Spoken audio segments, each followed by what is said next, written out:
അവര് ശരി, ഒരു മുസ്ലിങ്ങൾ ഇഫ്താറിനോട് അല്ലെങ്കിൽ പക്ഷേ ഹിന്ദുമത ഓണത്തെ എങ്ങനെ വിശ്വാസികൾക്ക് നമ്മൾ കൂട്ടിക്കെട്ടും എന്നതാണ് എൻ്റെ ഏറ്റവും അടിസ്ഥാനപരമായ സംശയം. കാരണം അങ്ങനെ ഒരു മതത്തിന്റെ പേരിൽ കൊണ്ടാടപ്പെടുന്ന ഒരു ഉത്സവമല്ല ഓണം. നമുക്ക് ജാതി മത ഭേദമന്യേ എല്ലാവരും ഒരുമിച്ച് ആഘോഷിക്കുന്നതാണ്. അതൊരു ദേശീയ ഉത്സവമാണ് എന്നതാണ്.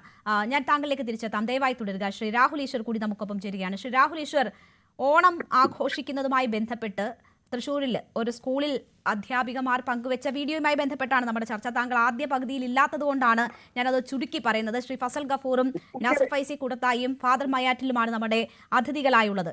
അപ്പോൾ ചൂണ്ടിക്കാണിക്കപ്പെടുന്ന ഒരു പ്രധാനപ്പെട്ട കാര്യം, ഓണത്തിന്റെ ഐതിഹ്യങ്ങൾ മാറ്റിമറിക്കാനുള്ള ശ്രമം നടക്കുന്നു. അതൊരു വാമന ജയന്തിയായി കൊണ്ടാടപ്പെടാനുള്ള ശ്രമം നടക്കുന്നു. മാത്രവുമല്ല, അതിനെ ഹിന്ദുമതത്തോട് കൂട്ടിക്കെട്ടി ഹിന്ദുമതത്തിന്റെ ആഘോഷം എന്ന നിലയിൽ കൊണ്ടാടാനുള്ള ശ്രമങ്ങളും ബോധപൂർവമായി നടക്കുമ്പോൾ സ്വാഭാവികമായും ഉണ്ടാകുന്ന ഒരു വിടുതൽ അല്ലെങ്കിൽ അതിന്റെ വിശ്വാസങ്ങളിലേക്ക് തങ്ങൾ ഇറങ്ങി വരേണ്ടതില്ല എന്നൊരു തോന്നൽ മറ്റു മതവിഭാഗങ്ങളിൽ ഉണ്ടാകുന്നു എന്നതാണ് ഇവിടെ ചൂണ്ടിക്കാണിക്കപ്പെട്ടത്.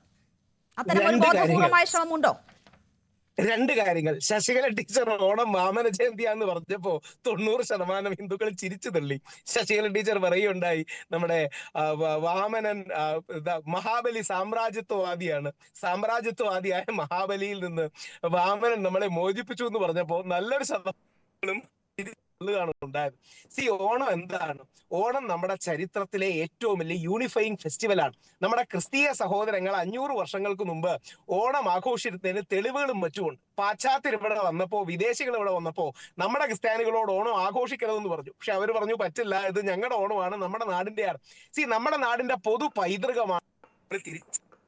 രണ്ട്, ഇന്നലെ കടുവായിൽ പള്ളി, നമ്മുടെ ആറ്റിങ്ങലിന്റെ അടുത്തുള്ള പള്ളിയിൽ അവിടെ നബിദിനാഘോഷങ്ങളുടെ തുടക്കവും മറ്റും ഉണ്ടായിരുന്നു. അതിന്റെ ഭാഗമായി പോകാൻ ഭാഗ്യം ലഭിച്ചൊരു വ്യക്തിയാണ് ശ്രീ നാസർ ഫൈസി കൂടത്തായോട് അടക്കമൊക്കെ പല റംസാൻ പരിപാടികളിലും അല്ലെങ്കിൽ നോമ്പുതുറ പരിപാടികളിലും പങ്കെടുക്കുന്നുണ്ട്. അദ്ദേഹം പറഞ്ഞ ഒരു കാര്യം വളരെ പ്രസക്തമാണത്. അതായത് നമ്മുടെ വിശ്വാസത്തിൽ അടിയുറച്ച് നിന്നുകൊണ്ട് തന്നെ നമ്മുടെ ആചാര മര്യാദ വിശ്വാസങ്ങൾക്ക് യാതൊരു ലംഘനവും ഇല്ലാതെ തന്നെ മതസൗഹാർദ്ദത്തിന്റെ പാതയിലൂടെ നമുക്ക് പോകാൻ കഴിയും. അതിന്റെ ഏറ്റവും വലിയ തെളിവാണ് ശബരിമലയും വാവരും. അതായത് മുസ്ലിം മതവിശ്വാസ കൂടി ഹറാമല്ലാത്ത ഒരു ഹലാലായ രീതിയാണ് അയ്യപ്പന്റെ അമ്പലത്തിനുള്ളിൽ വാവർക്ക് നടവച്ചു കൊടുത്തത്. അതായത് ഇസ്ലാം മത വിശ്വാസികൾക്കും ക്രിസ്തീയ വിശ്വാസികൾക്കും ഒക്കെ വിഗ്രഹാരാധനയും പ്രശ്നമുണ്ട്. വിശ്വ ഹിന്ദു പരിഷത്തിന്റെ ആളുകൾ രാഹുലിനെ ഓടിക്കും. അവര് കള്ളം പറയല്ലേ, എന്ത് ചെയ്യാൻ പറ്റും? കള്ളം ആർക്ക് വേണമെങ്കിൽ പറയാമല്ലോ. കള്ളം പറയുന്നതിന് ടാക്സ് അടിക്കാത്തടത്തോളം കാലം ഈ നാട്ടിൽ ആർക്ക് വേണമെങ്കിൽ കള്ളം പറയാമല്ലോ.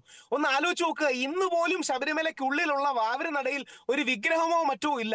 പകരം അത് ഇസ്ലാമിക സെന്റിമെന്റ്സിനെ ബഹുമാനിച്ചുകൊണ്ട് അവിടെ പച്ചപ്പട്ടും മറ്റുമാണ് വെച്ചിരിക്കുന്നത്. അതായത് വാവരെ ഓർക്കാൻ അയ്യപ്പൻ തീരുമാനിച്ചപ്പോ വാവർക്ക് കൂടി ഹലാലായത്, വാവർക്ക് ഹറാമല്ലാത്തത് എന്റെ അമ്പലത്തിനുള്ളിൽ പോലും വേണം എന്ന് തീരുമാനിച്ച അയ്യപ്പനും വാവരും വെളുത്ത ക്രിസ്ത്യാനിയായിരുന്നു. വെളുത്തയാണ് ഇവരുടെ വിദ്യാഭ്യാസത്തിനൊക്കെ സഹായിക്കുന്നത്.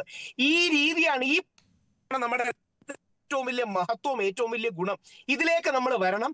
ഒന്ന്, നമ്മൾ പരിശുദ്ധമായ നബിദിനവും വിശുദ്ധമായ ക്രിസ്മസും. ഒരുപക്ഷെ ഈ അവസരത്തിൽ ഫാദർ ജോഷിയും കൂടെ ഉള്ളതാണ്. ഞാൻ പലപ്പോഴും അഭിമാനത്തോടെ പറയാറുണ്ട്, ഒരുപക്ഷെ ഇന്ത്യയിൽ ഏറ്റവും വലിയ യേശു ക്രിസ്തുവിന്റെ മുഖചിത്രം എന്റെ വീട്ടിലാണുള്ളത്. ഏകദേശം 130 സ്ക്വയർ ഫീറ്റ് വലിപ്പമുള്ള ഫേസ് മ്യൂറൽ പെയിന്റിംഗ് ഉള്ളത് എന്റെ വീട്ടിലാണ്. നമ്മുടെ നാടിന്റെ മഹത്വമാണ്. നമ്മുടെ നാടിന്റെ രാഷ്ട്രപിതാവ് മഹാത്മാഗാന്ധി ആയിരുന്നു കഴിഞ്ഞ നൂറ്റാണ്ടിലെ ഏറ്റവും നല്ല ക്രിസ്തു മാർഗി.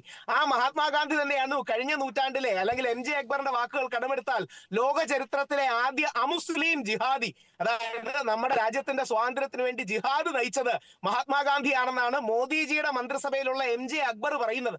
അപ്പം ബഹുസ്വരത എന്ന് പറഞ്ഞാൽ നമ്മുടെ വിശ്വാസത്തിന് വെള്ളം ചേർക്കുകയല്ല, പകരം നമ്മുടെ വിശ്വാസത്തിൽ അടിയുറച്ചു നിന്ന് പരിശുദ്ധ ഖുറാനിലും പരിശുദ്ധ ബൈബിളിലും വിശുദ്ധ ഗീതയിലും അടിയുറച്ച് നിന്നുകൊണ്ട് തന്നെ കോമൺ സ്പേസസ്, പരസ്പരം യോജിപ്പിന്റെ സ്പേസസ് കൊണ്ടുവരിക. അപ്പൊ ഉദാഹരണം, മുനവറലി തങ്ങളടക്കം തങ്ങൾ കുടുംബത്തിൽ നിന്ന് ഹാപ്പി ഓണം വിഷ് ചെയ്യാറുണ്ട്. വളരെ സന്തോഷത്തോടു കൂടി നമ്മളെല്ലാം ഞങ്ങളെല്ലാം വളരെ പ്രാർത്ഥനാപൂർവ്വം ഞങ്ങൾ ശബരിമലയ്ക്ക് പോകുമ്പോൾ വാവര് പള്ളി കയറി അവിടുത്തെ മൗലവിയുടെ കാലിത്തൊട്ട് ചെയ്യാറുണ്ട് എന്നൊരു അത്ഭുതം പോലെ രാഹുൽ പറയുമ്പോൾ അതെന്തോ അവരുടേതല്ല, അവരെന്തോ വിഷ് ചെയ്യുന്നു എന്നൊരു തോന്നൽ രാഹുലിന്റെ മനസ്സിലുണ്ടോ എന്ന് തോന്നിപ്പോവും. അല്ല, അതുകൊണ്ടല്ല നമ്മളിത് എടുത്തു പറയുന്നതിന്റെ കാര്യം എന്താ അറിയാമോ? ഇത് ഇങ്ങനെ അല്ല എന്ന് പറയാൻ ഒരു ചെറിയ ഫ്രിഞ്ച് എങ്കിലും നോക്കുന്നുണ്ട്. ഒരു ചെറിയ ഫ്രിഞ്ച് എലിമെന്റ്സ് എങ്കിലും ഇങ്ങനെ അല്ല എന്ന് പറയാൻ നോക്കുന്നുണ്ട്. അങ്ങനെയല്ല, നമ്മുടെ മതസൗഹാർദ്ദവും ബഹുസ്വരതയും നമ്മുടെ വിശ്വാസ കാഠിന്യം കുറയ്ക്കുന്നില്ല. അതാണ് പരിശുദ്ധ ഖുറാൻ പണ്ഡിതനായ മൗലാന അബുൽ കലാം ആസാദ്, ഭാരതരത്നയാണ്. അദ്ദേഹമാണ് കഴിഞ്ഞ നൂറ്റാണ്ടിലെ ഏറ്റവും വലിയ ഖുറാൻ പണ്ഡിതൻ. അദ്ദേഹം ഏറ്റവും വലിയ ബഹുസ്വരവാദിയായിരുന്നു. പകരം ഈ രീതിയിൽ നമുക്കൊരു ബാലൻസ് ഉണ്ട്. കാര്യം, നമ്മൾ വിശ്വാസത്തിൽ ഒരു ഇഞ്ച് പോലും വെള്ളം ചേർക്കേണ്ട കാര്യമില്ല. വിശ്വാസത്തിൽ വെള്ളം ചേർക്കാതെ തന്നെ നമുക്ക് മതസൗഹാർദ്ദവാദികളാകാം, ബഹുസ്വരവാദികളാകാം. നമ്മുടെ വിശ്വാസത്തിന്റെ അടിസ്ഥാന പ്രമാണങ്ങളെ മുറുകെ പിടിച്ചുകൊണ്ട് തന്നെ നമുക്ക് ഈ ബഹുസ്വരതയും മതസൗഹാർദ്ദവും കൊണ്ടുവരാം. അതുകൊണ്ട് ഓണവും ക്രിസ്മസും നബിദിനവും ശ്രീകൃഷ്ണ ജന്മാഷ്ടമിയും ഒരു വരി കൂടെ പറഞ്ഞ് അവസാനിപ്പിക്കാം. ശ്രീകൃഷ്ണ ജന്മാഷ്ടമി നമ്മുടെ നാട്ടിൽ പൊതു അവധിയാക്കിയതാരാ? ശ്രീകൃഷ്ണ ജന്മാഷ്ടമി നമ്മുടെ നാട്ടിൽ പൊതു അവധിയാക്കിയത് മുസ്ലിം ലീഗിന്റെ അല്ലെങ്കിൽ ആരാധനായ നമ്മുടെ CH മുഹമ്മദ് കോയ അവർകളാണ്. CH മുഹമ്മദ് കോയ അവർകളെ ഹിന്ദു സംഘടനാ നേതാക്കൾ ചെന്ന് കണ്ട് ചോദിച്ചു, ഞങ്ങൾക്ക് ആ അവധി വേണമെന്ന്. പുള്ളി അത് വളരെ പോസിറ്റീവായിട്ടു. നമ്മളെല്ലാം ഞാൻ പഠിച്ച ക്രിസ്ത്യൻ സ്കൂളിലാണ്, എന്റെ മോൻ പഠിക്കുന്ന ക്രിസ്ത്യൻ സ്കൂളിലാണ്, എന്റെ അമ്മ പഠിച്ച ക്രിസ്ത്യൻ സ്കൂളിലാണ്, എന്റെ മുത്തശ്ശി പഠിച്ച ക്രിസ്ത്യൻ സ്കൂളിലാണ്. നമ്മൾക്ക് അല്ലെങ്കിൽ ചാവര പിതാവാണ് ഞങ്ങളുടെ ഹിന്ദു നവോത്ഥാന നായകർ തുടങ്ങുന്നതിന് മുമ്പേ സംസ്കൃത സ്കൂൾ തുടങ്ങിയത്. എല്ലാവർക്കും വിദ്യാഭ്യാസവും മറ്റു കാര്യങ്ങളും കൊണ്ടുവന്നത്. എത്രയോ പോസിറ്റീവ് കാര്യങ്ങളുണ്ട്. ഈ പോസിറ്റീവ് കാര്യങ്ങളെ കാണാതെ നെഗറ്റീവിൽ മാത്രം നമ്മൾ നിൽക്കരുത്. ശരി, ഇതാണ് എന്റെ പോയിന്റ്. ശരി, ഞാൻ താങ്കളിലേക്ക് തിരിച്ചെത്താം രാഹുൽ.